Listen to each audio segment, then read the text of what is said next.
यूरोपीय देश स्वीडन से एक ऐसी खबर आई है जो दुनिया में हड़कंप मचा देगी।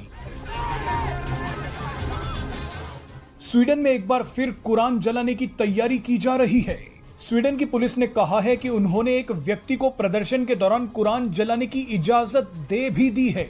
इस व्यक्ति ने आवेदन किया था कि उसे स्वीडन की राजधानी स्टॉकहोम की मुख्य मस्जिद के सामने कुरान जलाने की इजाजत दी जाए और अब इस व्यक्ति को यह इजाजत मिल गई है। ये व्यक्ति पहले भी कुरान जलाने की कोशिश कर चुका है, लेकिन सबसे बड़ा सवाल है कि स्वीडन में इस व्यक्ति ने कुरान जलाने की इजाजत क्यों मांगी है और ये व्यक्ति कौन है। सवाल ये भी है कि स्वीडन की पुलिस ने इस व्यक्ति को कुरान जलाने की इजाजत किस आधार पर दी है। इस वीडियो में आपको सब कुछ बताएंगे। दरअसल ये पूरा विवाद नाटो संगठन के विस्तार से जुड़ा है। रूस यूक्रेन युद्ध के बाद से ही नाटो के विस्तार की बात की जा रही है। इसी कड़ी में फिनलैंड और स्वीडन नाटो के सदस्य बनना चाहते थे, लेकिन तुर्की ने फिनलैंड और खास तौर पर स्वीडन के नाटो में शामिल होने का विरोध किया। हालांकि तुर्की ने कुछ समय बाद फिनलैंड को नाटो में शामिल होने की इजाजत दे दी। फिनलैंड नाटो का 31वां सदस्य बन भी गया, लेकिन स्वीडन का मामला अभी तक अटका हुआ है। तुर्की का कहना है कि स्वीडन कुर्द आतंकवादियों को समर्थन देता है। तुर्की कुर्द आतंकवादियों को अपना दुश्मन मानता है, इसीलिए तुर्की स्वीडन को नाटो में शामिल होने की इजाजत नहीं दे रहा। आपको बता दें कि किसी भी देश को नाटो में शामिल होने के लिए सभी नाटो सदस्य देशों की मंजूरी चाहिए होती है, लेकिन तुर्की स्वीडन को मंजूरी नहीं दे रहा। इसी के बाद से स्वीडन में तुर्की के खिलाफ विरोध प्रदर्शन बढ़ गए। तुर्की का इस्लामिक देश होने की वजह से इन विरोध प्रदर्शनों ने धार्मिक एंगल भी ले लिया। जनवरी में स्वीडन की राजधानी स्टॉकहोम में तुर्की दूतावास के सामने कुरान जला दी गई, जिसके बाद शहर में दंगे जैसा माहौल हो गया। कई मुस्लिम देशों ने इसका विरोध किया। स्वीडन पुलिस ने कुरान जलाने वालों पर एक्शन लिया और विरोध प्रदर्शनों में कुरान जलाने पर बैन लगा दिया। लेकिन अब स्वीडन में साल्वन मोमिक नाम के एक शख्स ने बकरीद के दिन मस्जिद के बाहर कुरान जलाने की मांग की है। स्वीडन में यह विरोध अचानक इसलिए उठा है क्योंकि जुलाई के महीने में नाटो की एक बड़ी बैठक होने वाली है। स्वीडन को लग रहा है कि तुर्की एक बार फिर उसकी सदस्यता का समर्थन नहीं करेगा। इसी नाराजगी में साल्वन मोमिका ने कुरान जलाने की मांग की थी। साल्वन मोमिका की मांग पर अब स्वीडन की एक कोर्ट ने पुलिस का बैन हटा दिया है। इसका सीधा मतलब यह है कि कोर्ट ने इस शख्स को स्वीडन की राजधानी स्टॉकहोम की एक मस्जिद के सामने कुरान जलाने की इजाजत दे दी है। कोर्ट के आदेश के बाद अब पुलिस ने भी इस शख्स को कुरान जलाने की इजाजत दे दी है। वैसे तो पुलिस का मानना है कि ऐसा करने से दूसरे देशों के साथ संबंधों पर असर पड़ सकता है, लॉ एंड ऑर्डर की स्थिति खराब हो सकती है, लेकिन सिर्फ इसी आधार पर इस व्यक्ति की मांग को रद्द नहीं किया जा सकता। स्वीडन में फ्रीडम ऑफ एक्सप्रेशन को काफी ज्यादा तवज्जो दी जाती है, इसीलिए इस शख्स की मांग मान ली गई है। स्वीडन पुलिस ने मस्जिद के बाहर सिक्योरिटी बढ़ा दी है। इस शख्स ने कुरान जलाने के लिए बुधवार का समय मांगा था।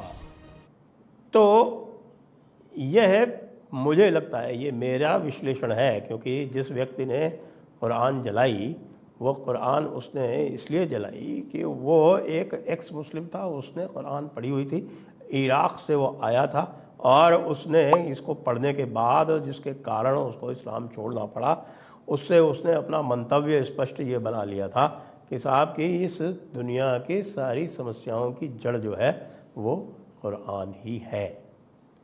इसलिए उसने कुरान को जलाने का फ़ैसला किया। अब स्वीडन में ये बातें जो हैं वो फ्रीडम ऑफ एक्सप्रेशन में आती हैं। स्वीडन में फ्रीडम ऑफ एक्सप्रेशन में वो बाइबल भी जलाते हैं, वो कुरान भी जलाते हैं।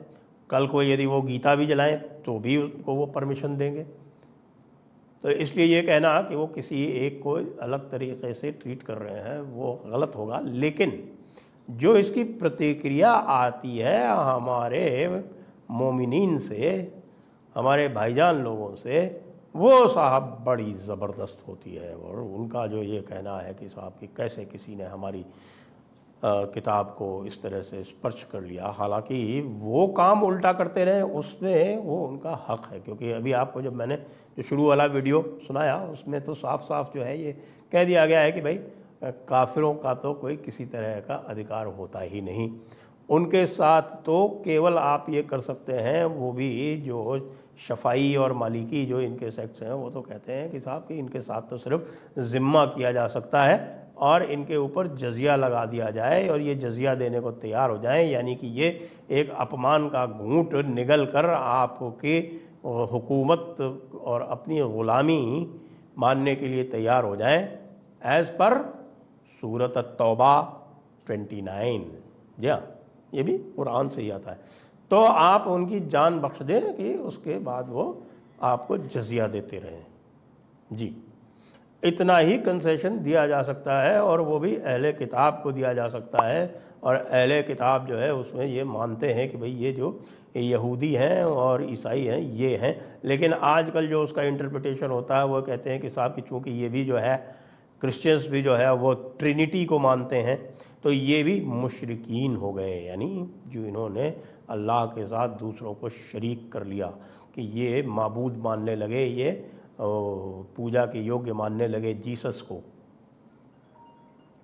गॉड की तो बात अलग थी, लेकिन जीसस की भी ये पूजा करते हैं, तो ये मुशरिक हो गए।